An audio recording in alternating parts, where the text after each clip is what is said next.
ঘটনা শোনাচ্ছি, বলবো। অপচয় মা পছন্দ করতেন না। ঠাকুর তাকে পাঠ দিয়েছিলেন সিকে করার জন্য। সিকে তৈরির পর যে ফেসোগুলো রয়ে গেল তা ফেলে না দিয়ে বালিশ তৈরির কাজে ব্যবহার করলেন। তরি তরকারি খোসা সব সময় গরু ছাগলকে খেতে দিতেন। বলতেন যার যেটি প্রাপ্য সেটি তাকে দিতে হয়। যা মানুষে খায় তা গরুকে দিতে নেই, যা গরুকে খায় তা পুকুরকে দিতে নেই। গরু ও পুকুরে না ফেলে পুকুরে ফেললে মাছ খায়, তবু নষ্ট করতে নেই। এক ভক্ত চুবড়ি করে ফল পাঠিয়েছে, অন্যেরা ফলগুলি নিয়ে চুবড়িটা ফেলে দিতে বলল। কিন্তু সীমা চুবড়িটা ধুয়ে যত্ন করে রেখে দিলেন, পরে সেটা কোনো কাজে যদি লাগে। একবার ঠাকুরের ভোগের দুধে একটা ছোট মাছ ধরা পড়ল। সেবক সেই দুধ ফেলে দিতে চাইলেন। সীমা বললেন, ফেলবে কেন?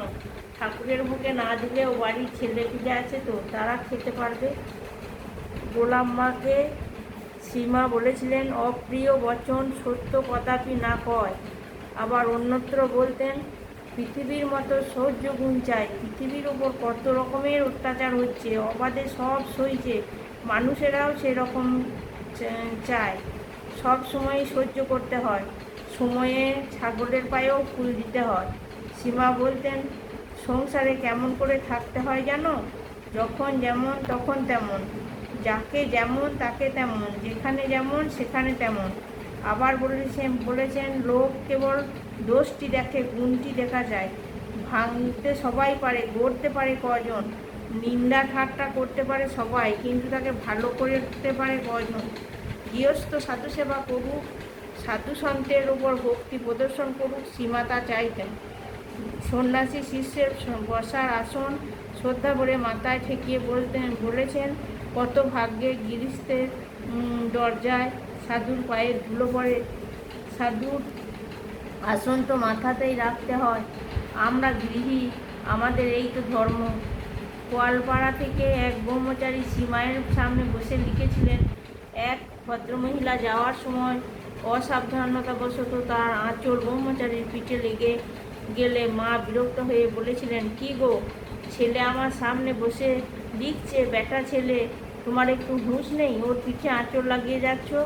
ওরা ব্রহ্মচারী, তোমরা মেয়ে মানুষ, ওদের সমীহ করে চলতে হয়, প্রণাম করো।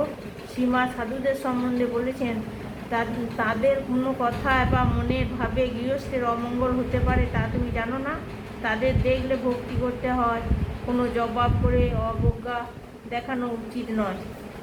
সীমায়ের বাস্তব বুদ্ধি ও সাধারণ জ্ঞান, কমন সেন্স ছিল অসাধারণ।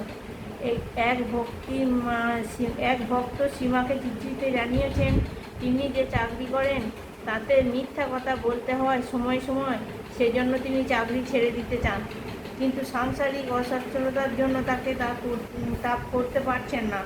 এক্ষেত্রে তার কি করা উচিত?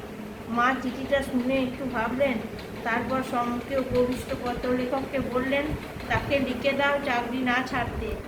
আজ একটু সামান্য মিথ্যা কথা বলতে ভয় পাচ্ছে, কিন্তু চাকরি ছেড়ে অভাবে পড়লে তখন চুরি ডাকাতি পর্যন্ত করতে ভয় পাবে না। কথার শেষ অংশে চুরি ডাকাতি পর্যন্ত করতে ভয় পাবে না, এই কথাটি জোর দিয়ে 2-3 বার বললেন। পত্রলেখক মায়ের দূরদৃষ্টি দেখে অবাক হলেন। বিবেকানন্দ শিষ্যা শ্রীমতী অলিবুল মায়ের কাছে প্রশ্ন করেছিলেন, গুরুর প্রতি আনুগত্য বলতে কি বোঝায়? সীমা উত্তরে বললেন, কাউকে গুরু নির্বাচন করলে আধ্যাত্মিক উন্নতির জন্য তার সব কথা শুনতে বা মানতে হয়, কিন্তু ঐহিক বিষয়ে নিজের সদ্বুদ্ধি প্রণোদিত হয়ে কাজ করলে সে কাজ যদি কোনো ক্ষেত্রে গুরুর অনুমোদিত হয়, তবুও গুরুকে শ্রেষ্ঠ সেবা করা হবে।